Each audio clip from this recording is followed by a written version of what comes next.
Welcome to சாந்தி உலகம். இன்றைக்கி சேனலில் ரொம்ப சூப்பரான ஒரு சைட் டிஷ் ரெசிபி தான் பார்க்க போகிறோம்.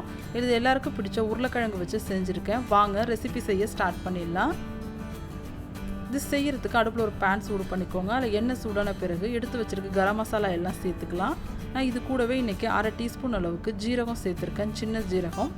அது கூடவே 2 பீஸ் அளவுக்கு கல்பாசி சேர்த்துருக்கேன். உங்கள்கிட்ட இருக்குது அப்படின்னா கண்டிப்பாக சேர்த்துக்கோங்க. அது இந்த ரெசிபிக்கு நல்ல ஃப்ளேவராக இருக்கும். இது கூடவே ஒரு பிரிஞ்சி இலை சேர்த்துக்கோங்க. எல்லாம் சேர்ந்து பொரிஞ்சு வந்த பிறகு நம்ம வெங்காயம் சேர்த்துக்கலாம். அடுப்பை மீடியம் ஃப்ளேம்லேயே வச்சு குக் பண்ணி எடுத்துக்கலாம்.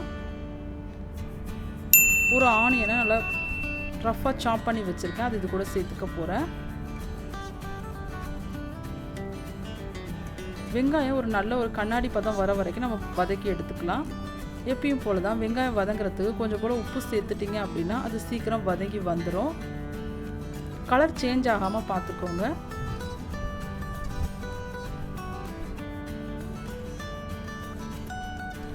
முடிஞ்ச அளவுக்கு தின்னா கட் பண்ண முடிஞ்சால் கட் பண்ணி எடுத்துக்கோங்க. வெங்காயம்லாம் வதங்கி வந்த பிறகு நான் இந்த ரெசிபிக்கு ஒரு 1/2 தக்காளி சேர்த்துக்க போகிறேன். இந்த தக்காளி புளிப்பு இல்லாத தக்காளி. நார்மலாக இந்த ரெசிபியில் சேர்க்க மாட்டாங்க. நான் இது புளிப்பு இல்லாத தக்காளிங்கிறதால ஒரு 1/2 தக்காளி மாதிரி சேர்த்துருக்கேன். இதுக்கு பதிலாக நீங்கள் ஃபைனலாக கொஞ்சமாக லெமன் ஜூஸ் சேர்த்துட்டாலும் கூட ஃப்ளேவர் நல்லாயிருக்கும். இது கூடவே கொஞ்சமாக மஞ்சள் தூள் சேர்த்துக்கலாம். எல்லாத்தையும் சேர்த்து நல்லா வதக்கி எடுத்துக்கோங்க. இந்த ரெசிபிக்கு தேவையான பட்டாணியை நான் ஒரு 8 மணி நேரம் ஊற வச்சு நல்லா குக்கரில் வேக வச்சு எடுத்திருக்கேன். பட்டாணி நல்லா ஊறின பிறகு நல்லா வேக வச்சு எடுத்துக்கோங்க. அப்போ தான் நல்லா அது மசிஞ்சு வரும். இந்த ரெசிபிக்கு டேஸ்ட் நல்லா கொடுக்கும். அது கூடவே 2 உருளைக்கிழங்கு நல்லா வேக வச்சு நல்லா கட் பண்ணி எடுத்திருக்கேன், அதையும் இது கூட சேர்த்துக்கலாம். எல்லாத்தையும் சேர்த்து நல்லா வதக்கி எடுத்துக்கோங்க. நான் உருளைக்கிழங்கு பட்டாணி வேக வைக்கும்போது கொஞ்சம் உப்பு சேர்த்துருக்கேன். அதனால் ரெசிபிக்கு உப்பு சேர்க்கும்போது கொஞ்சம் கவனமாக சேர்த்துக்கோங்க. நம்ம ஃபஸ்ட்டே வெங்காயம் வதங்கும் போதும் உப்பு சேர்த்துருக்கோம். எல்லாத்தையும் சேர்த்து இந்த அதில் இருக்க கொஞ்சம் தண்ணியிலே நல்லா வதக்கி விட்டுக்கோங்க. எல்லாம் ஒன்று போல் கலந்து வரட்டும்.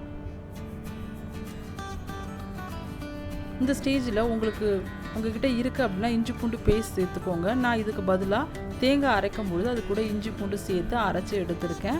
இந்த ஸ்டேஜில் உங்கள்கிட்ட இருக்குது அப்படின்னா 1 டீஸ்பூன் போல் இஞ்சி பூண்டு பேஸ்ட் சேர்த்துக்கோங்க.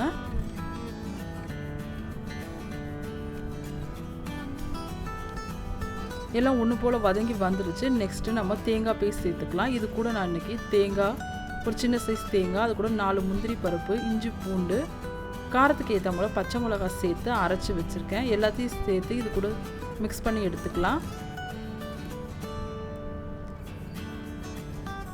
தேங்காய் பேஸ்ட் சேர்த்துட்டு ஒரு 5 நிமிஷம் போல் நம்ம குக் பண்ணி எடுத்துக்க போகிறோம். ரொம்ப நேரம் குக் பண்ண தேவையில்லை.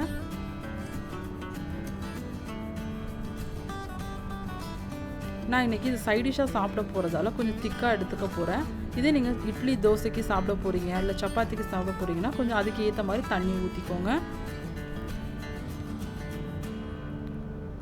நம்ம தேங்காயில் முந்திரி பருப்பு சேர்த்துருக்கதால கண்டிப்பாக அது திக்காக ஆரம்பிக்கும். அதனால் உங்களுக்கு தேவைக்கு ஏற்ற மாதிரி இல்லை எதுக்கு யூஸ் பண்ணுறீங்களோ அதுக்கு ஏற்ற மாதிரி நீங்கள் தண்ணி யூஸ் பண்ணிக்கோங்க. இது ரொம்ப டேஸ்ட்டாக இருக்கும் இட்லி தோசை சப்பாத்தி எல்லாத்துக்குமே. அவ்வளோதான். ஒரு 5 நிமிஷம் கழிச்சு பார்த்தீங்க அப்படின்னா தண்ணியெல்லாம் போயிட்டு இந்த மாதிரி கன்சிஸ்டன்சி இருக்கும்.